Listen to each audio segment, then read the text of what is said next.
Hello and welcome, Gaetano. I'm very excited to have you here this morning. I'm really happy to be here and thanks for the opportunity to have me.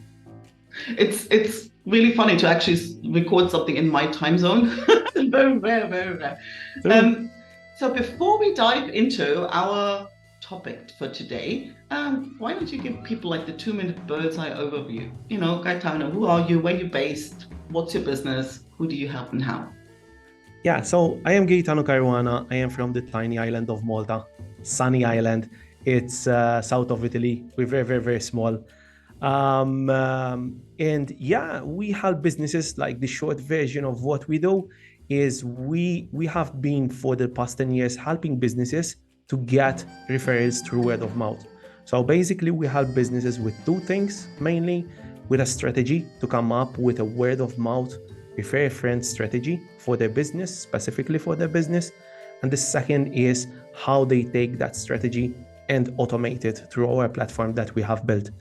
So yeah, that is the short version of how we're helping businesses to transform their way of generating leads and clients for the business.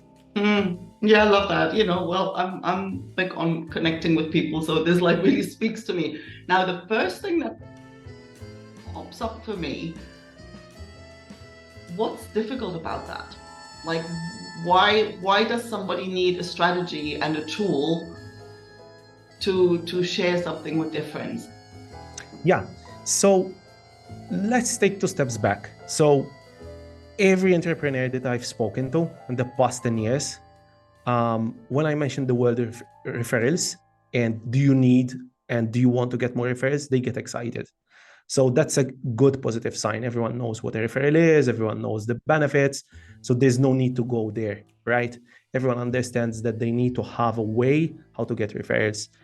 But very few entrepreneurs, they act upon this opportunity because the first thing is they think that if they do a good service, they provide a good service, they provide an excellent product, people are going to talk about them, which is partially true, right?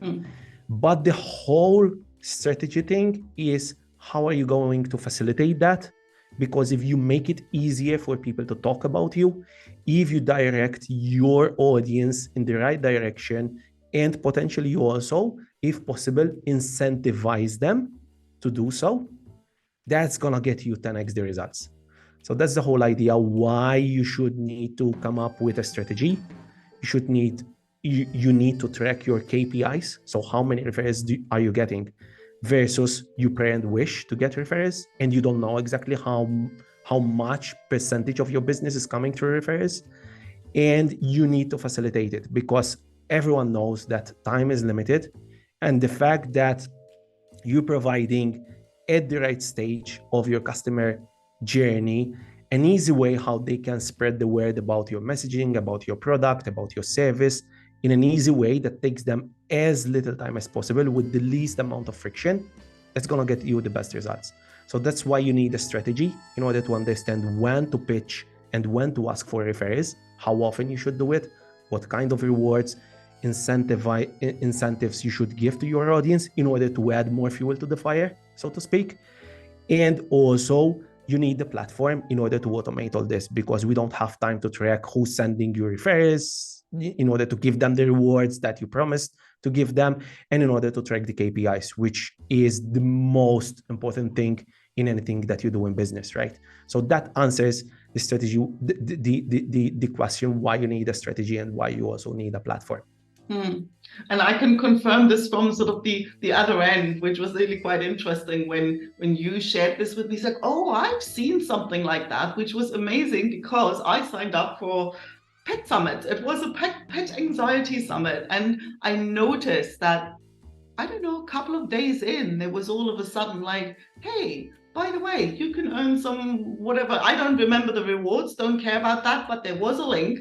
They said, well, here, send people there. And I did that. Like I posted it on Facebook. I personally sent it to some people. And then when we spoke, you said, oh yeah, they're clients of ours. And I'm like, oh, so without knowing, I actually saw how it functioned on the receiving end, and what I really liked which I think is which for me was a big difference, is that it didn't come at me just when I signed up. Where I'm like, I don't even know yet what this is. I'm not going to recommend anything, right? So it came a little bit later, right? I would imagine that's quite a key factor, right? Yeah, definitely. So you brushed upon a couple of things, very important things. You mentioned that, as soon as you signed up to something which was new at the time when you signed up, right? You're saying, yeah, this is interesting, it's convincing, I want to learn more, like about dog anxiety. And you signed up for the thing. They didn't just ask you, say, hey, refer this and share it with your community. It's like, let me draw a parallel here. Let's say you go to your favorite restaurant, or you try a new restaurant, right? As soon as you go in, and before you sit down, you say, why don't you refer our restaurant with your friends? I'm not going to do that, right? First, I want to get the experience, taste the food, understand whether this is good service and whether it's worth recommending it with others. And then, yes, if I really like it, if I had fun, if the food was good, everything, they ticked all of the tick boxes, and yes, I would be happy to recommend it with my friends and get my friends with me. So there's a time when to ask for referrals. There's also a strategy behind the frequency when to ask for referrals, and there's also, you have to facilitate that, because most probably when you signed up for that particular summit, most probably, since I know you're a dog person and you love animals, right? You most probably gonna share it with someone else, right? Someone who you know that they want and they could benefit from the content. But the fact that they facilitated that made it easy for you to go on Facebook, go where your tribe is, where people are interested, to learn more about that particular summit, get that content, and you shared it immediately. And that took you a couple of seconds, right? So that's also important. Going back to the parallel that I drew, so let's take the example of the restaurant, right? I'd like to use these examples because everyone been to a restaurant and everyone can understand that.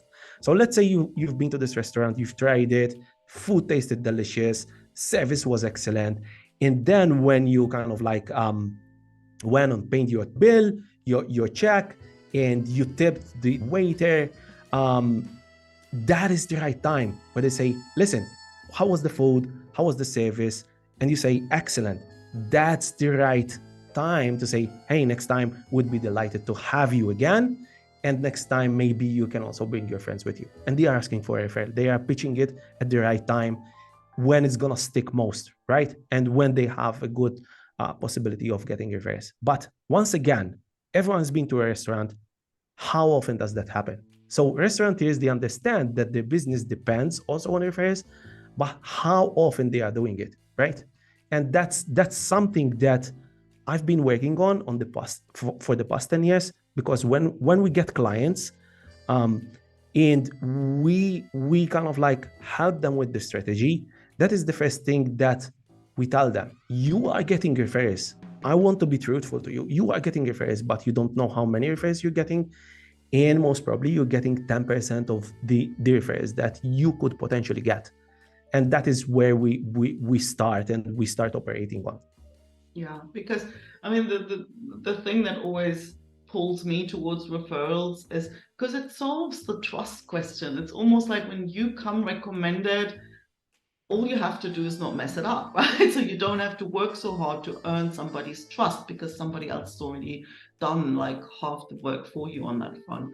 And to be more strategic about it, because I mean, like literally, if I look back on that summit experience, if that link hadn't been there, I probably wouldn't have thought of it, right? I wouldn't have gone, oh, let me go back. I really enjoy this. And it was actually a great summit, but I wouldn't have gone back and like, oh, where was the landing page? And, I probably wouldn't have done that. And not because I didn't enjoy the event. It was because, yeah, it's not top of mind for me. So the fact that it was made easy like that, I think that made a huge difference. And I can totally see how you would increase the number of referrals, and especially when you can track them. So that makes like perfect sense. Yeah, sure. And you also mentioned something else, something that I forgot to go back to. You didn't even check on the incentives.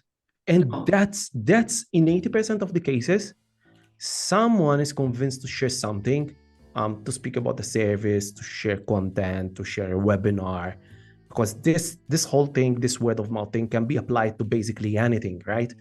And they are not, incentives are there to add fuel to the fire. Yes. But it's not the only thing that gets people to share. It's the content. Why? Because we're constantly recommending different things. We're recommending our friends, people who trust us, right? And we want to look good with the people that are in our circle. So if the restaurant experience was bad, I don't want to recommend it with my friends, because my friends would go there and say, hey, Gaetano shared this restaurant and it's a total disaster, right? Why did he share this restaurant with me? Whilst if I had really good fun and the food was delicious, I want to share it with all of my friends, because that's going to make me look good.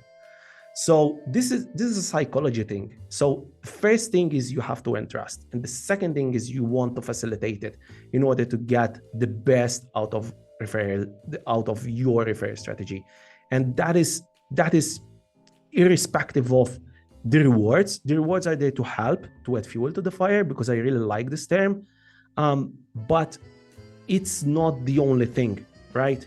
And it's not the 80%, it's definitely the 20%. That's why when we get clients and say, yeah, we're interested to have a referral program, we already have a strategy.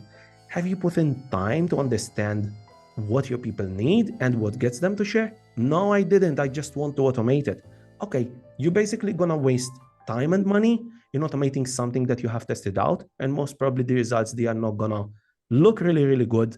And then you're coming back to me and you're gonna say, hey, Gaetano, referral marketing doesn't work for my business or for my industry, which is a totally biased conclusion. Why? Because you haven't gone through the process of properly strategizing your referral system, and you haven't even studied what gets your people picking with your referral program. So sometimes we get clients who say, hey, I want to give $10 to every person who refer people to our store and they make a purchase of more than $150. Do you hear yourself how complicated that is? How complex that is? Do you think that people really care about the $10?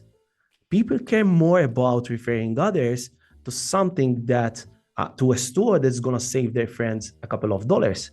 Or maybe people, they are gonna be more willing to share your store if you offer more high quality content, or you give high quality products, or if you give them access to them and to their friends exclusive offers that are only available to those who refer and to those who are referred. So that's a completely different thing.